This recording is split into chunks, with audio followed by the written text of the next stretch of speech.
Programa Consumidor em Destaque. Oferecimento Restaurante Vista ao Mar, o rei da paella valenciana. Clínica Cid Laser, somente para seus olhos. Oportunidades. Negócios. Orientações. Informação.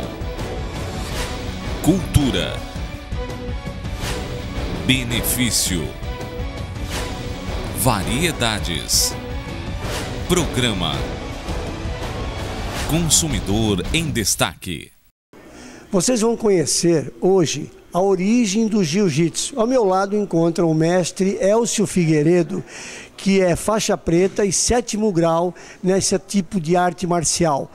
Mestre Elcio, o senhor pode dizer para a gente qual é a origem, como foi a origem do jiu-jitsu?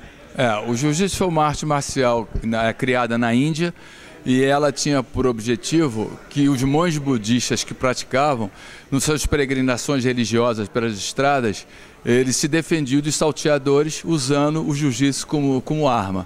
O jiu-jitsu, a característica dele é que é uma luta feita sem armas. Você se defende usando as suas próprias habilidades técnicas. E essa arte, então, depois migrou para a Ásia, foi para o Japão. E lá no Japão ela era praticada pelo Jigoro Kano, que foi o fundador do judô. Ele foi conclamado pelo governo japonês, em função de umas guerras feudais que haviam na época, para que ele então criasse uma arte marcial que fosse mais sociabilizadora, mais integrativa. E ele criou então o judô, com as suas regras, com seus rituais, com as suas reverências. E aquilo então tirou um pouco a essência da luta, desistindo da luta. Na verdade, o judô caracteriza muito pela imobilização. A imobilização define uma luta de judô. No jiu-jitsu, não.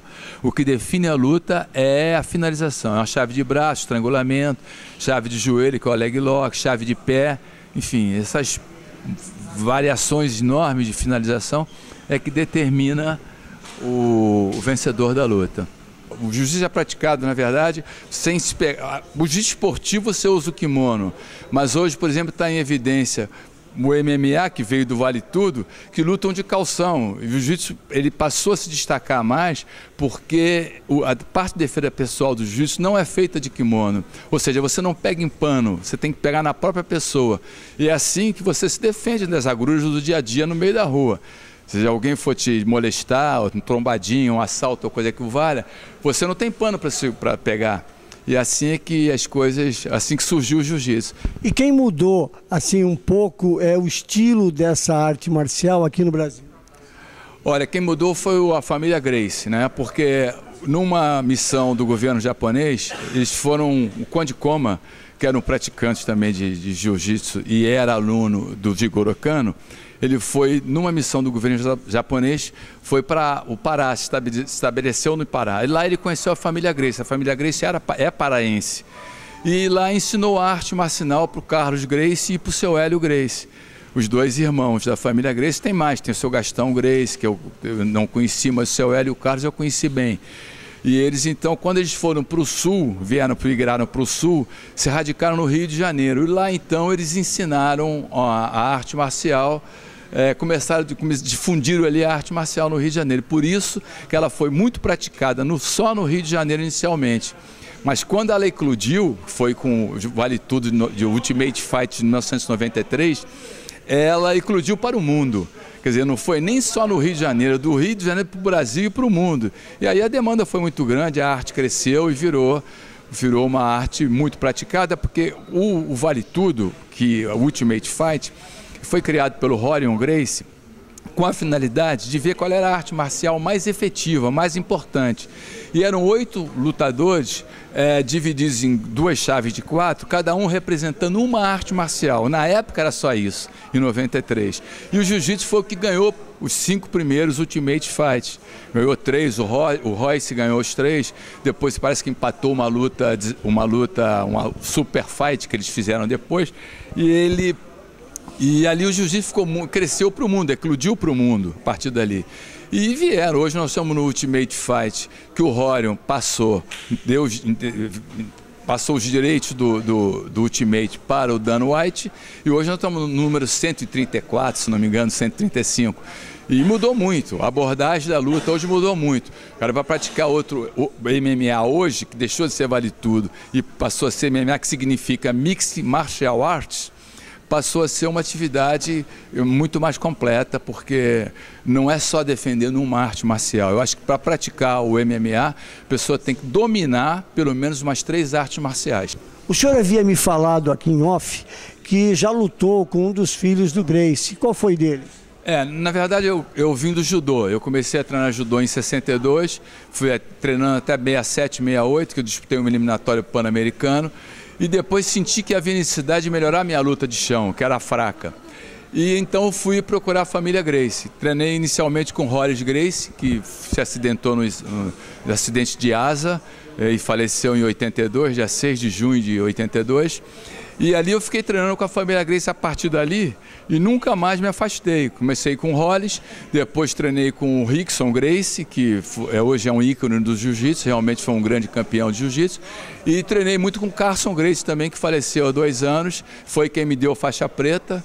E com a família Gracie eu fiquei 12 anos competindo e participando dos eventos de jiu-jitsu. E há quanto tempo o senhor está aqui em Santos? Em Santos eu vim em 93, inicialmente para fazer a preparação física do BCN, um time de voleibol que andou baseado aqui no Guarujá. E passei a dar aula de jiu-jitsu porque eu fui treinar numa academia do Guarujá e eles me contrataram, eu já tinha na época 10 anos de jiu-jitsu, então eles me contrataram para poder dar aula lá. E eu comecei a dar aula, depois fundei a Integração Jiu-Jitsu aqui no Sadal, aqui no Estrela de Ouro, através do Sadal Nakai, que é o presidente do clube e muito meu amigo. E também é um belo praticante de judô, foi faixa preta meu, recebeu faixa preta da integração nossa. E aqui a equipe se desenvolveu, cresceu e chegou a ser tetracampeã paulista. Nós jogamos o Campeonato Paulista de 2006, 7, 8, 2003 a 2006.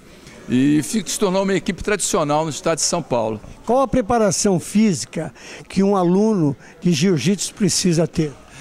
Na verdade ele tem que, a parte técnica, a luta mais difícil que eu conheço é o jiu-jitsu. Eu pratiquei jiu-jitsu, pratiquei boxe, que eu queria melhorar um pouquinho para fazer o treinamento de calção. Eu treinei 1 ano de boxe, cheguei a fazer uma luta amadora de boxe. O judô foi de onde eu vim. Então, dessas artes marciais que eu participei competitivamente, sem dúvida o jiu-jitsu é a mais difícil, porque é a mais rica em acervo técnico, é uma luta totalmente atípica. As lutas são praticadas em pé, em base. Você está em pé e base nas 2 pernas. O jiu-jitsu é uma luta de chão. A única luta que eu conheço que se desenvolve no chão é o jiu-jitsu, pô. Então não é o teu habitat natural, o jiu-jitsu. E requer muito preparo físico? É muito preparo físico, um treinamento muito específico. Agora, fora da parte técnica, você tem que fazer, como toda atividade hoje, você tem que fazer peso. Porque o que acontece? Para você ser um bom... A força é fundamental. O cara tem que ter força para praticar. E você desenvolve a força através de peso, fazendo força. Então, existe todo um treinamento específico para quem quer praticar a luta, o treinamento voltado do peso, que faz parte do treinamento físico da luta. E vocês que estão nos assistindo, tiver intenção em fazer essa preparação ou se tornar um aluno aqui do mestre Elcio de jiu-jitsu, vocês aguardem que ele vai dar uma orientação logo após os nossos comerciais. Programa Consumidor em Destaque. Arte Empada. Empadas como você nunca provou. 4 queijos, camarão, frango, palmito e muito mais esperam por você. Arte Empada. Experimente, venha nos visitar. Empadas como você nunca provou. Loja 1, Avenida Afonso Pena 484. Telefone 3227-7282. Loja 2, Rua Martim Afonso 76. Telefone 3219-4628. Arte Empada. Restaurante e Pizzaria Ilha de Stromboli, com mais de 25 anos em seu segmento, vem atendendo seus clientes ao longo dos anos com o mesmo padrão de qualidade que sempre o consagrou, oferecendo seu almoço por quilo com os mais variados tipos de pratos. Por ser uma casa de tradição, situada em local privilegiado aqui no Boqueirão, Avenida Epitácio Pessoa 99, mantém sua clientela em razão de seu atendimento personalizado nos segmentos à la carte com várias opções de pratos, Pizzaria, com os mais variados tipos de pizza. E mesmo em seu Disque Pizza, que através de entregas rápidas, chegam quentinhas em seu destino. Experimente. 3288-2030. Restaurante e Pizzaria Ilha de Stromboli, Avenida Epitácio Pessoa, 99, Boqueirão, Santos. Telefone 3288-2030. TN Balanças, Avenida Almirante Cochrane 235, Canal 5. Oferece a seus clientes vários tipos de equipamentos, assistência técnica multimarcas, linha comercial e hospitalar, cortadores de frios profissionais, toda a linha de suprimentos e acessórios. TN Balanças, o peso certo para a sua empresa. Avenida Almirante Cochrane 235, Canal 5. Telefone 1332733444. Pizza, Rei da Pizza. Disque 32364133. 9 tipos de pizza, apenas R$10. Na compra de 2, um refrigerante grátis. Pizza, Rei da Pizza. Experimente. Disque 32364133. Programa Consumidor em Destaque. Estamos de volta do nosso break e agora nós vamos saber com o mestre Elcio qual é a dica e qual é a informação importante que ele está dando para você que está querendo iniciar nessas artes marciais. Olha, na verdade, o pessoal pode começar a praticar arte marcial como uma atividade física.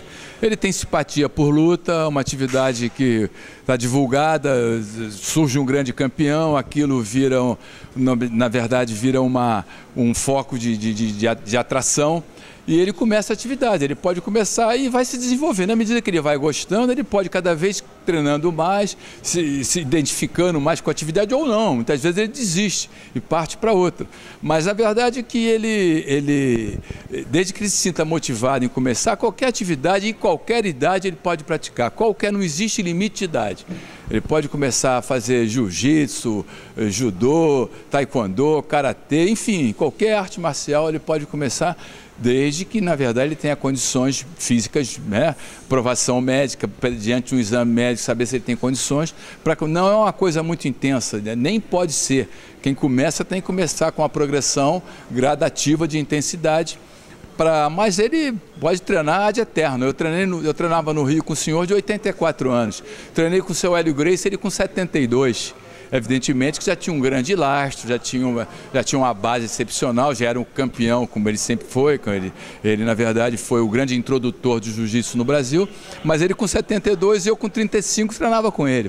Já que o senhor disse que não tem limite, eu quero saber a partir de que idade a pessoa pode começar? Isso é uma pergunta interessante, porque eu penso que a atividade para criança, ela sempre tem que ser formativa. Isso eu não abro mão, eu acho que ela não deve ser competitiva. O garoto tem as obrigações dele são com estudo, com divertimento.